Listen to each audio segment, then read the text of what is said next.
श्री सीताराम। नवधा भक्ति के आचार्य भाग 3 श्री प्रहलाद जी। भक्त एक श्लोक आता है, राम नाम जपताम कुतो भयम सर्वत अपशमनैक भेषजम पश्यतात मम गात्र सन्निधो पावको अपि सलिलायते अधुना। सभी प्रकार के तापों का शमन करने वाली एकमात्र औषधि है राम नाम। और ऐसा राम नाम का जप करने वालों को भय कहाँ। हे तात, देखिए अग्नि भी इस समय मेरे शरीर से स्पर्श करके शीतल हो गई है। भक्तों, ये श्लोक प्रहलाद जी ने कहा है और तब कहा है कि जब उनको अग्नि में झोंका जा रहा था, यानी कि होलिका दहन के समय। और ये श्लोक वो अपने पिताजी को कह रहे थे। तो जब भगवान वराह ने पृथ्वी को रसातल से लाते समय हिरण्याक्ष को मार दिया, तब उसका बड़ा भाई दैत्यराज हिरण्यकशिपु बहुत ही क्रोधित हुआ। उसे एक निश्चय किया कि मैं अपने भाई का बदला लेकर रहूँगा। अपने को अजय और अमर बनाने के लिए वो हिमालय पे जाके तप करने लगा और उसने सहस्रों वर्षों तक उग्र तप किया और उग्र तप करके ब्रह्मा जी को संतुष्ट किया। ब्रह्मा जी ने उसे वरदान दिया कि तुम किसी अस्त्र से, शस्त्र से और ब्रह्मा जी के द्वारा निर्मित किसी प्राणी से रात में, दिन में, ज़मीन पर, आकाश में कहीं भी नहीं मारे जाओगे। जब हिरण्यकशिपु तपस्या करने चला गया था, तभी देवताओं ने दैत्यों की राजधानी पर आक्रमण किया। कोई नायक तो था नहीं, इसलिए दैत्य हार कर अलग अलग दिशाओं में भाग गए।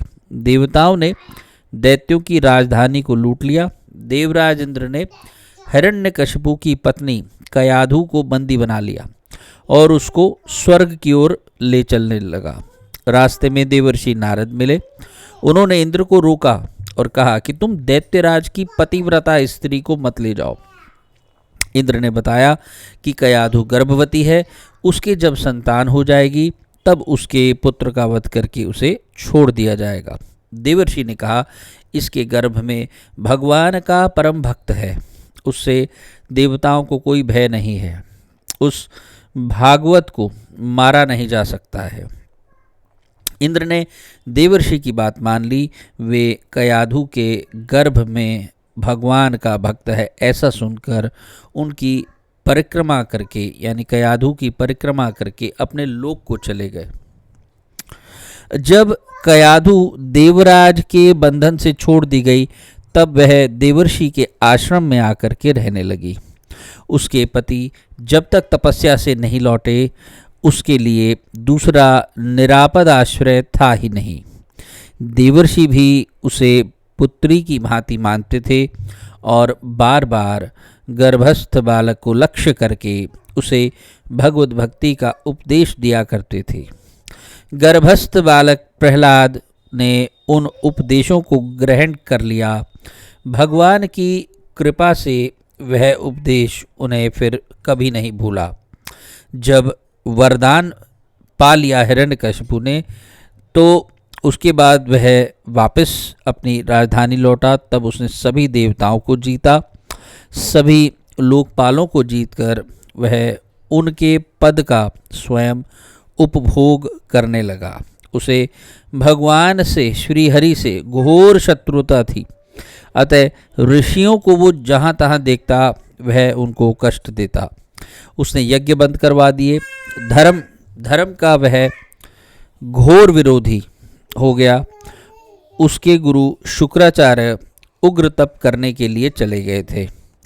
अपने पुत्र प्रहलाद को उसने अपने गुरुपुत्र षंड और अमर्क के पास शिक्षा पाने भेज दिया।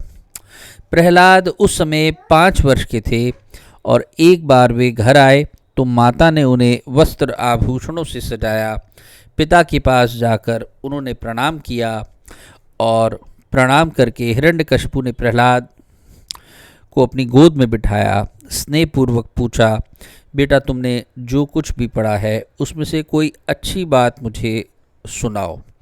प्रहलाद ने कहा, पिताजी संसार के सभी प्राणी असत संसार में ही आसक्त होकर उसमें उद्विग्न रहते हैं। मैं तो सबके लिए ही यही अच्छा मानता हूँ कि अपना पतन कराने वाले जलहील अंधे कुएं के समान घरों को छोड़कर मनुष्य को वन में जाना चाहिए और श्रीहरि का आश्रय लेना चाहिए। हिरण्यकशिपु जोर से हंस पड़ा। उसे लगा कि किसी शत्रु ने मेरे बच्चे को बहका दिया है। उसने गुरुपुत्रों को सावधान किया कि वे प्रहलाद को सुधारें, उसे दैत्य कुल के उपयुक्त धर्म, अर्थ और काम का उपदेश दें। गुरुपुत्र प्रहलाद को अपने यहाँ ले आए और उन्होंने प्रहलाद से पूछा कि तुमको ये उल्टा ज्ञान किसने दिया है। प्रहलाद ने कहा, गुरुदेव ये मैं हूँ, ये दूसरा है, ये तो अज्ञान है। भगवान की इस माया से ही जीव मोहित हो रहा है। भगवान की इसी माया से सभी जीव मोहित हो रहे हैं और वे दयामय जिस पर दया करते हैं उसी का चित्त उनमें लगता है। मेरा चित्त तो उनकी अनंत कृपा से ही उन परम पुरुष की ओर सहज खिंच गया है। गुरुपुत्रों ने बहुत डांटा धमकाया और वे प्रहलाद को अर्थशास्त्र, दंड नीति, राजनीति आदि की शिक्षा देने लगे। गुरु द्वारा पढ़ाई हुई विद्या को प्रहलाद ध्यानपूर्वक सीखते थे। वे गुरु का भी कभी अपमान नहीं करते थे और ना उन्होंने विद्या का ही कभी तिरस्कार किया, पर उस विद्या के प्रति उनके मन में कभी आस्था भी नहीं हुई। गुरुपुत्रों ने जब उन्हें भली भांति सुशिक्षित समझ लिया तब दैत्यराज के पास ले गए। हिरण्यकशिपु ने अपने विनयी पुत्र को गोद में फिर बिठाया और पूछा, बेटा बताओ तुमने अपनी समझ से उत्तम ज्ञान किसको मानते हो। तो प्रहलाद जी ने कहा कि भगवान के गुण और चरित्रों का श्रवण, उनकी लीलाओं और नामों का कीर्तन, उनका मंगलमय स्मरण, उनके श्री चरणों की सेवा, उन परम प्रभु की पूजा, उनकी वंदना, उनके प्रति दास्य भाव, उनसे सख्य, उन्हीं से आत्मनिवेदन, ये नवधा भक्ति है। और इसी नवधा भक्ति के आश्रय से भगवान में चित्त लगाना ही समस्त अध्ययन का सर्वोत्तम फल मैं मानता हूँ। हिरण्यकशिपु तो क्रोध से लाल पीला हो गया। उसने बालक को गोद से धक्का दे दिया और उसे भूमि पर पटक दिया। गुरुपुत्रों को उसने डांटा कि तुम लोगों ने मेरे पुत्र को उल्टी शिक्षा देकर शत्रु का व्यवहार किया है। गुरुपुत्रों ने बताया कि इसमें हमारा कोई भी दोष नहीं है। प्रहलाद जी पिता के द्वारा तिरस्कृत होकर भी शांत खड़े रहे। उनमें कोई क्षोभ नहीं था। उन्होंने कहा कि पिताजी आप रुष्ट न हो, गुरुपुत्रों का इसमें कोई दोष नहीं। जो लोग विषयों में आ सकते हैं, घर के परिवार के मोह में जिनकी बुद्धि बंधी है, वे तो उगले हुए खाने के समान नरक में ले जाने वाले विषयों को जो बार बार भोगे गए हैं, सेवन करने में लगे हैं। उनकी बुद्धि अपने आप या दूसरे की प्रेरणा से भी भगवान में नहीं लगती। जैसे एक अंधा दूसरे अंधे को मार्ग नहीं बता सकता, वैसे ही जो सांसारिक सुखों को ही परम पुरुषार्थ माने हुए है, वे भगवान के स्वरूप को नहीं जानते। वे भला किसी को क्या मार्ग दिखा सकते हैं। संपूर्ण कलेशों में सभी अनर्थों का नाश तो तभी होता है जब बुद्धि भगवान के श्री चरणों में लग जाए, परंतु जब तक महापुरुषों की चरण रज मस्तक पर धारण ना की जाए तब तक बुद्धि निर्मल होकर भगवान में नहीं लगती। नन्हा सा बालक त्रिभुवन विजयी दैत्यराज के सामने निर्भय होकर इस प्रकार उनके शत्रु का पक्ष ले यह असह्य हो गया दैत्यराज को, और चिल्लाकर हिरण्यकशिपु ने अपने क्रूर सभासद दैत्यों को आज्ञा दे दी कि तुम जाओ और इस दुष्ट को मार डालो। असुर भाले त्रिशूल तलवार सब कुछ लेकर एक साथ ही प्रहलाद पर टूट पड़े। इसको मारो, काट डालो, ऐसा चिल्लाते हुए वे प्रहलाद की ओर जब टूट पड़े तो प्रहलाद जी निर्भय होकर के खड़े रहे। उन्होंने सर्वत्र अपने दयामय प्रभु का ही दर्शन किया।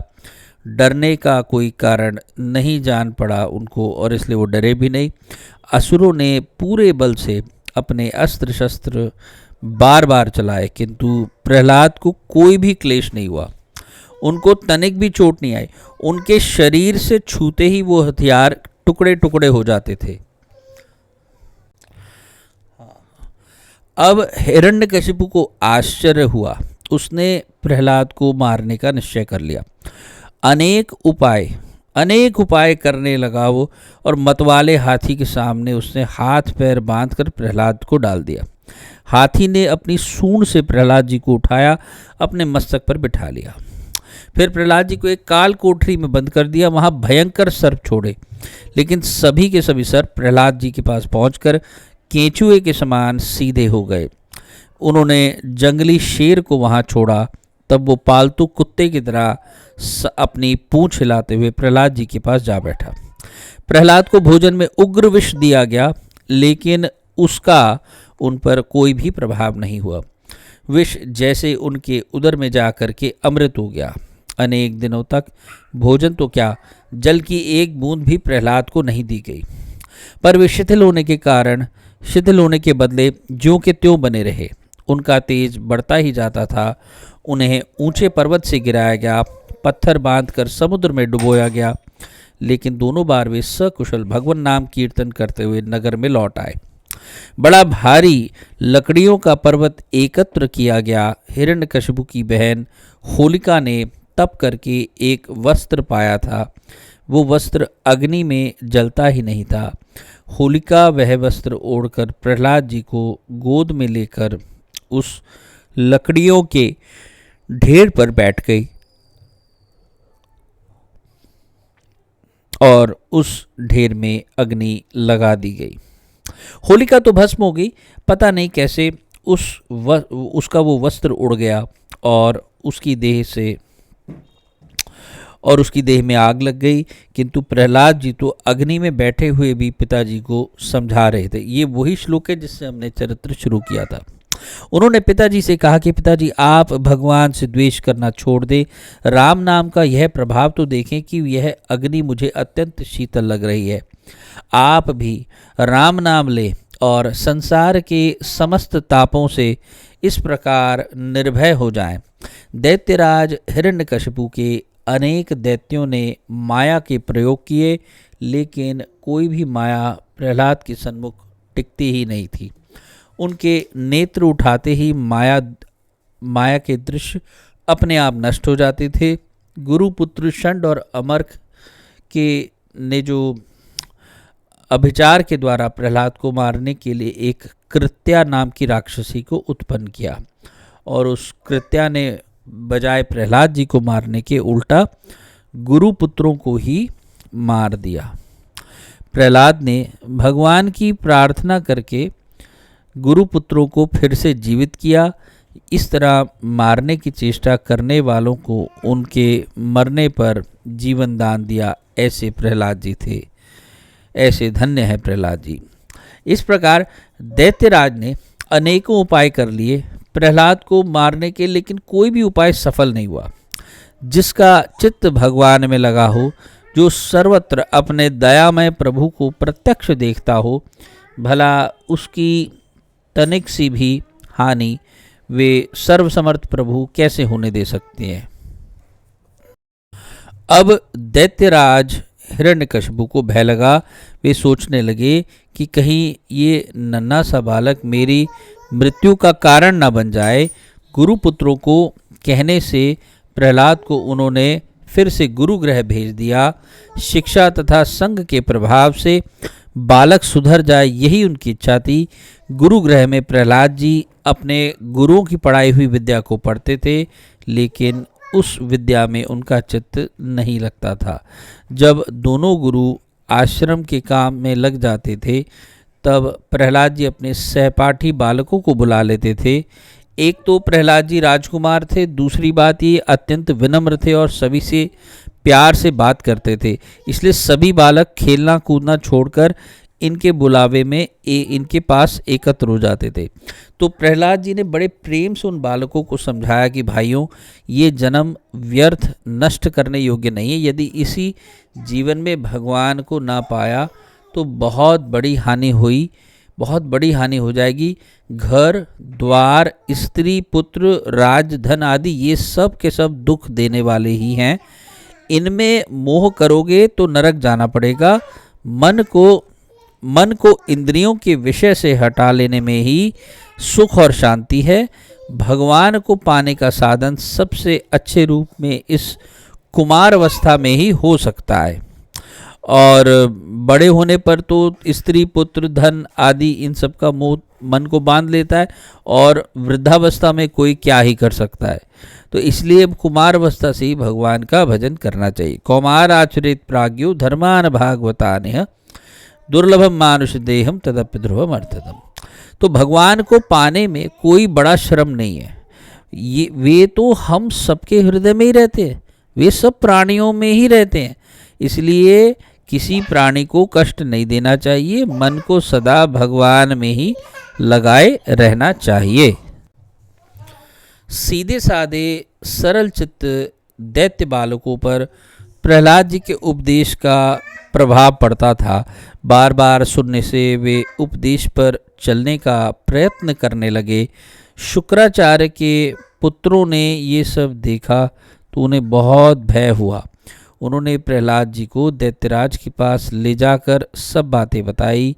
अब हिरण्यकशिपु ने अपने हाथ से प्रहलाद को मारने का निश्चय किया। उसने गरज कर पूछा, अरे मूर्ख, तू किसके बल पर मेरा बराबर तिरस्कार करता है? मैं तेरा वध करूँगा। कहाँ है तेरा वह सहायक? वह अब तुझे आकर बचाए तो मैं देखूं। प्रहलाद जी ने नम्रता से उत्तर दिया कि पिताजी, आप क्रोध न करें, सबका बल तो उस एक निखिल शक्ति सिंधु के ही सहारे में है। मैं आपका तिरस्कार नहीं करता। संसार में जीव का कोई शत्रु अगर है तो वो है उसका अनियंत्रित मन। उत्पथगामी मन को छोड़कर दूसरा कोई भी किसी का शत्रु नहीं है। भगवान तो सब कहीं हैं, सब जगह हैं। वे मुझ में भी हैं, वे आप में भी हैं। आपके हाथ में जो ये तलवार है, ये खड्ग है, इसमें भी हैं, इस खंबे में भी हैं, इसलिए वे सर्वत्र हैं। वे इस खंबे में भी हैं। ऐसा हिरण्यकशिपु ने जब प्रहलाद को अपनी पूरी बात करने से पहले ही टोक दिया तो उसने सिंहासन से उठकर हिरण्यकशिपु ने अपने सिंहासन से उठकर पूरे जोर से एक घूसा खंबे पर मारा। घूसे के शब्द के साथ ही एक महाभयंकर दूसरा शब्द हुआ, और ऐसा भयानक शब्द था कि जिसे मानो सारा ब्रह्मांड ही फट गया हो। सब लोग भयभीत हो गए। हिरण्यकशिपु भी इधर उधर देखने लगा। उसने देखा कि वह जो खंबा है वो बीच में से फट गया है, और उसी से मनुष्य के शरीर और शेर के मुख की एक अद्भुत भयंकर आकृति प्रकट हो रही है। भगवान नरसिंह के प्रचंड तेज से सभी दिशाएं जल रही थी। वे बार बार गर्जन कर रहे थे। दैत्य ढाल तलवार लेकर बहुत उछल कूद करने लगा। उसने बहुत पैतरे बदले, लेकिन अंत में भगवान नरसिंह ने उसको पकड़ लिया और राजसभा के द्वार पर ले जाकर बीच में बैठ गए। अपनी जानू पर रखकर उसको नखों से उसका पेट फाड़ डाला, उसका उदर फाड़ दिया, विदीर्ण कर दिया। दैत्यराज हिरण्यकशिपु मारा गया, किंतु भगवान नरसिंह का क्रोध शांत नहीं हुआ। वे बार बार गर्जना कर रहे थे। ब्रह्मा जी, शंकर जी तथा दूसरे सभी देवताओं ने दूर से ही उनकी स्तुति की।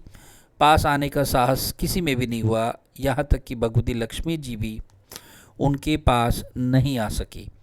वे भी भगवान का वो विकराल क्रुद्ध रूप देखकर डर गई। अंत में ब्रह्मा जी ने नरसिंह भगवान को शांत करने के लिए प्रहलाद जी को ही उनके पास भेजा। प्रहलाद जी निर्भय होकर भगवान के पास जाकर उनके चरणों में गिर पड़े। भगवान ने स्नेह से उनको उठाया, अपनी गोद में बिठाया, बार बार अपनी जीभ से प्रहलाद जी को चाटा और कहा कि बेटा प्रहलाद, मुझे आने में बहुत देर हो गई, तुझे बहुत कष्ट सहन करना पड़ा, तू मुझे क्षमा कर दे। प्रहलाद जी का कंठ भर गया। आज त्रिभुवन के स्वामी उनके मस्तक पर अपना अभय कर रख के उन्हें स्नेह से चाट रहे थे। प्रहलाद जी धीरे से उठे, उन्होंने दोनों हाथ जोड़कर भगवान की स्तुति की। बड़े ही भक्ति भाव से उन्होंने भगवान का गुणगान किया। अंत में भगवान ने उनसे वरदान मांगने को कहा। प्रहलाद जी ने कहा कि प्रभु, आप वरदान देने की बात करके मेरी परीक्षा क्यों लेते हैं? जो सेवक स्वामी से अपनी सेवकाई का पुरस्कार चाहता है तो वह सेवक किस बात का, वह तो व्यापारी है। आप तो मेरे उदार स्वामी हैं, आपको सेवक की अपेक्षा नहीं और मुझे भी सेवक का पुरस्कार नहीं चाहिए। मेरे नाथ, यदि आप मुझे शुद्ध वरदान ही देना चाहते हैं तो मैं आपसे यही मांगता हूँ कि मेरे हृदय में कभी कोई भी कामना ना उठे। फिर प्रहलाद जी ने भगवान से प्रार्थना की कि मेरे पिताजी ने आपकी और आपके भक्त की यानी मेरी निंदा बहुत की है, तो उसके पाप से वे छूट जाएं। भगवान ने कहा, प्रहलाद, जिस कुल में मेरा भक्त होता है वह पूरा कुल पवित्र हो जाता है। तुम जिसके पुत्र हो वह तो परम पवित्र हो चुका है। तुम्हारे पिता तो 21 पीढ़ियों के साथ पवित्र हो चुके हैं। मेरा भक्त जिस स्थान पर उत्पन्न होता है वह स्थान धन्य होता है। वह पृथ्वी तीर्थ हो जाती है जहाँ मेरा भक्त अपने चरण डालता है, चरण रखता है। भगवान ने वचन दिया कि अब मैं प्रहलाद की संतानों का वध नहीं करूँगा। कल्प पर्यंत के लिए प्रहलाद जी अमर हुए। वे भक्तराज अपने महाभागवत पौत्र बलि के साथ अब भी आज भी सुतल लोक में भगवान की आराधना में नित्य तन्मय रहते हैं। भक्तों, प्रहलाद जी के विषय में भगवान जो है प्रहलाद जी जो है वे भगवान के स्वरूप स्मरण रूपी भक्ति के आचार्य हैं। तो उनके विषय में प्रियादास जी महाराज उनकी भक्ति पर प्रकाश डालते हुए लिखते हैं कि सुमिरन सांचो कियो लियो देखी सभी में, एक भगवान कैसे काटे तरवार है। काटिबो खड़ग जल बोरिबो सकती जाकी, ताहि को निहारे चहूँ और सो अपार है। पूछे ते बतायो खम्ब तहाँ ही दिखायो रूप, प्रगट अनूप भक्त वाणी ही सो प्यार है। दुष्ट डार्यो मारी करे आते लई डारी तऊ, क्रोध को ना पार कहा कियो यों विचार है। भक्तवर प्रहलाद जी ने सच्चे हृदय से भगवान का सच्चा स्मरण किया। उन्होंने देख लिया कि एक ही भगवान चराचर सर्वत्र विराजमान है। अब भला उन्हें तलवार कैसे काट सकती थी? जिसकी शक्ति से तलवार में काटने की और जल में डुबोने की शक्ति है, उसी भगवान को वे तलवार तथा जल में देखते थे। इसीलिए उन्हें तलवार कैसे काट सकती थी और जल कैसे डुबा सकता था? वे अपने तथा संसार में चारों ओर अपार अनंत भगवान को ही देखते थे। जब हिरण्यकशिपु ने पूछा, तेरा रक्षक भगवान कहाँ है? प्रहलाद जी ने कहा, यह वह सर्वत्र है। हिरण्यकशिपु ने कहा, तो उसे इस खंबे में क्यों नहीं देखता है? प्रहलाद जी ने कहा, मुझे तो इस खंबे में भी दिखाई पड़ता है। ये सुनकर उसने क्रोधवश खंबे को बड़ी जोर से घूंसा मारा। तब खंबे से प्रकट होकर भगवान ने अपना अनुपम रूप दिखलाया। और उसके बाद क्योंकि भगवान तो भक्तवाणी से ही प्यार करते हैं, और फिर भगवान ने हिरण्यकशिपु को मार डाला, उसके पेट को फाड़कर उसकी आंतें अपने गले में डाल ली, उसको एक हार की तरह स्वीकार किया। जैसे कि मान लो कि इन्हीं आंतों में अन्न, और इस अन्न से वीर, और वीर से इस बालक प्रहलाद की उत्पत्ति हुई। ये आते मेरे लिए क्या है, मेरे लिए फूलों का हार है। और फिर भी उनका क्रोध शांत नहीं हुआ। पता नहीं अब और कौन सा कार्य करने का विचार है। तो डरे शिव आज अज आदि देखियो, नहीं क्रोध ऐसे आवत न ढिंग को, लक्ष्मी हूँ त्रास है तब तो पठायो, तब तो पठायो प्रहलाद आह्लाद महा, अहो भक्ति भाव पग्यो, आयो प्रभु पास है गोद में उठाई लियो, शीश पर हाथ दियो हियो हुलसायो, कही वाणी विनय रास है आई जग दया लागी, परियो श्री नरसिंह जू को अरियो यो छुटावो करियो, माया ज्ञान नाश है। श्री नरसिंह भगवान के अत्यंत भयंकर रूप को देखकर ब्रह्मा जी आदि सभी देवगण भयभीत हो गए। उन्होंने आज तक ऐसा क्रोध नहीं देखा था। डर के मारे कोई भी समीप नहीं आता था। यहाँ तक कि लक्ष्मी जी को भी उनके पास आने में भय लगता था। तब ब्रह्मा जी ने उनका क्रोध शांत करने के लिए प्रहलाद जी को उनके समीप भेजा। श्री नरसिंह भगवान के दर्शनों से प्रहलाद जी को अत्यंत प्रसन्नता हुई। वे भक्ति भाव में निमग्न नरसिंह जी के पास पहुँचे। भगवान ने प्रहलाद जी को गोद में उठा लिया और उनके सिर पर हाथ फेरा। प्रभु के कर कमल का कोमल स्पर्श पाकर उनका हृदय आनंदित हो गया। वे विनम्रतापूर्वक प्रभु की स्तुति करने लगे कि फिर वर मांगो। ऐसा नरसिंह भगवान के कहने पर प्रहलाद जी को सांसारिक जीवों पर दया आ गई। उन्होंने भगवान के श्री चरणों में मन लगाकर ये वर मांगा कि आप माया से बंधे जीवों को छुड़वाइए। माया ने ही इन लोगों का ज्ञान नाश कर दिया है। इस वर को पाने के लिए प्रहलाद जी ने मचल कर हट किया।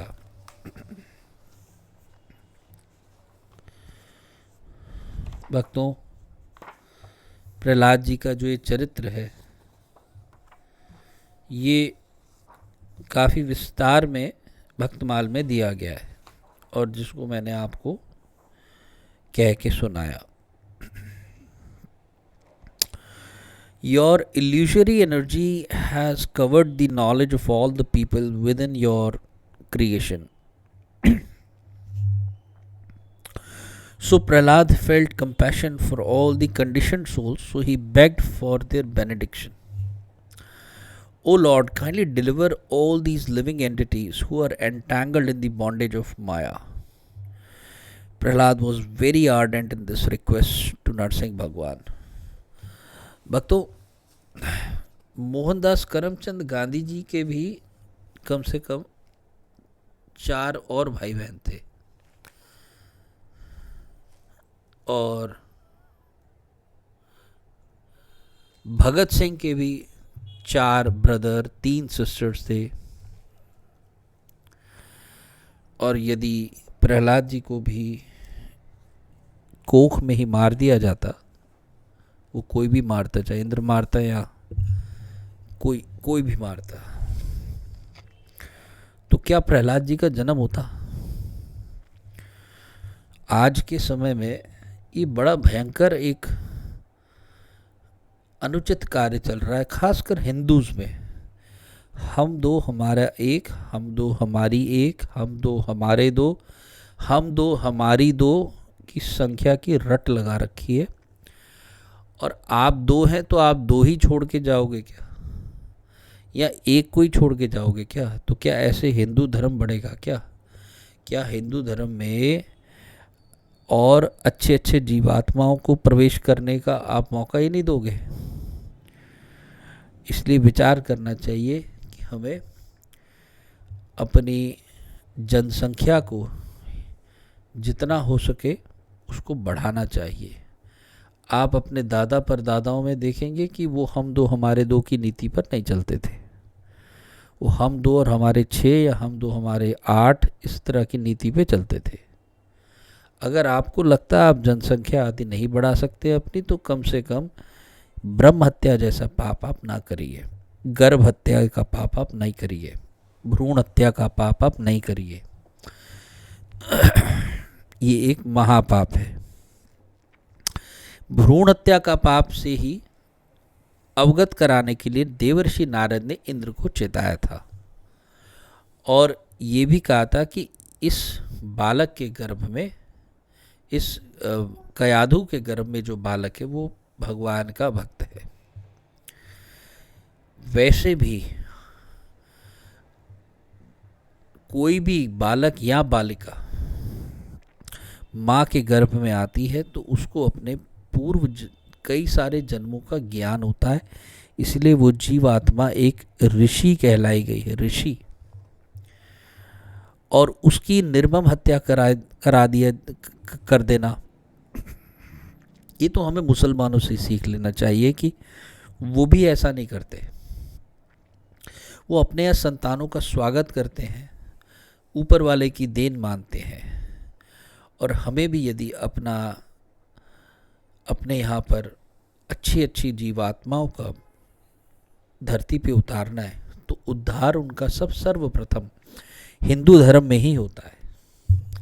हिंदू धर्म में ही जब जीव प्रवेश करता है उसके उद्धार की संभावनाएं बनती हैं, क्योंकि उसी में वो शुद्ध भक्ति के मार्ग में चल सकता है।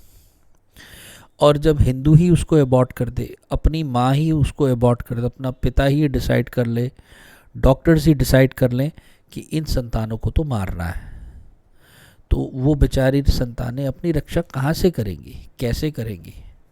साधारण पुण्यों के बल पे, श्रद्धेय स्वामी राम सुखदास जी कहते थे, साधारण पुण्यों के बल पे वे विधर्मियों के यहाँ जन्म लेंगी और इस प्रकार विधर्मियों का बोलबाला बढ़ेगा। यानी हिंदू के गर्भ में आया हुआ बालक या बालिका जब हिंदू उसको मार देता है तो वो अपने साधारण पुण्यों के बल पे मुसलमान या ईसाई आदि रूपों में वो जन्म लेता है और फिर वो स्वतः ही हिंदू धर्म से हेट करनी शुरू कर देता है, उसको स्वतः ही अपना दुश्मन मानना शुरू कर देता है। दूसरी बात ये कि भगवान नाम जप से क्या कुछ नहीं हो सकता है। प्रहलाद जी कह रहे हैं कि मेरे को तो अग्नि भी शीतल लग रही है। प्रहलाद जी के विषय में एक बड़ी विशेष बात है कि प्रहलाद जी सब जगह भगवत दर्शन करते थे। ये खैर हम और आप नहीं करते, हिरण्यकशिपु भी नहीं करता था। ये एक भगवान की कृपा थी उन पे प्रहलाद जी पे, या उनको कोई दिव्य दृष्टि थी, या उनकी भक्ति बहुत ऊंचे लेवल की थी कि उनको सब जगह भगवान ही भगवान दिखाए। मतलब पहाड़ में भी भगवान, समुद्र में भी भगवान, यानी असत वस्तुओं में भी भगवान और जीवित वस्तुओं में भी उनको भगवान दिखाई देता थे। खैर हमें ऐसा दर्शन नहीं होता, लेकिन फिर भी हम ये भावना कर सकते हैं कि भगवान सब में है, सब जगह है, सर्वव्यापक है। और ये बहुत श्रद्धेय स्वामी राम सुखदास जी इसको बहुत ऊंची उपासना मानते थे कि ये बहुत ऊंचे लेवल की भक्ति है। उन्होंने एक पुस्तक भी लिखी थी, जित देखूं तित तू, जहाँ मैं देखूं वहीं आप दिखाई देते हैं। और इसके अलावा प्रहलाद जी की शिक्षाएं बहुत विलक्षण हैं। प्रहलाद जी तो कहते हैं कि आप सीधा ही भगवत भजन करिए, कुमार अवस्था से ही करिए, बचपन से ही भगवान का भजन करिए। कौमार आचरित प्राज्ञ धर्मान भागवतान्य। वो कहते थे कि मनुष्य जन्म बहुत दुर्लभ है, दुर्लभम मानुष्यम देहम। वे कहते थे कि जब आप थोड़े से बड़े हो जाएंगे, जो अभी तो आप बचपन में खेल कूद में आपका बचपना निकल जाएगा, फिर आप थोड़े बड़े हो जाएंगे, स्त्री पुत्र धन में कमाने में लग जाओगे और उसी में आसक्ति रहेगी, फिर बूढ़े हो जाओगे, फिर क्या करोगे? फिर तो साधन भजन नहीं होता है। तो बेटर है कि आप कुमारावस्था से ही भजन में लग जाओ। भक्तों, प्रहलाद जी के स्तोत्र जैसे कि नरसिंह कवच बहुत फेमस है ब्रह्मांड पुराण का, और इस्कॉन गौड़ीय मठ आदि में भी नरसिंह भगवान की आरती भी होती है। फिर भी कभी बहुत विलक्षण कोई आपके ऊपर बहुत भारी कोई दुख कष्ट आ जाए, सिर्फ नरसिंह नरसिंह नरसिंह नरसिंह भगवान का नाम भी ऐसे ले लोगे आप घंटा 2 घंटा, तो आपके ऊपर रहा हुआ कष्ट फौरन दूर हो जाएगा। लेकिन लेना इस भाव से है कि आप स्वयं ही 5 वर्ष के बालक बन जाओ, एक बालक जैसे अपने पिता को पुकारता है, उसको स्मरण करता है, उसको बुलाता है, याद करता है, ऐसे भाव से आप स्मरण करिए। ऐसे भाव से आप 1 घंटा 2 घंटा नाम जप करिए, नरसिंह नरसिंह नरसिंह नरसिंह भगवान। और यदि आप पे कोई कष्ट होगा तो आपकी आंखों से स्वतः ही आंसू आ जाएंगे, नहीं तो कम से कम आंखें थोड़ी सी नम ज़रूर होंगी। वो नम, वो आंसू, वो वही मोती रूप में भगवान को उनकी अर्चन में, उनकी प्रेयर्स में भगवान उनको स्वीकार करते हैं और फिर फल देते हैं। मैं कोई घटना विशेष का उल्लेख नहीं करूँगा, लेकिन मैंने इस बात को आजमा के एक बार देखा है। इसके साथ मैं वाणी को विश्राम दूंगा। ये इस बार का चरित्र बहुत लंबा चला गया और अगले भाग में हम श्री लक्ष्मी जी का चरित्र श्रवण करेंगे। तब तक के लिए जय जय श्री सीताराम, जय जय श्री सीताराम।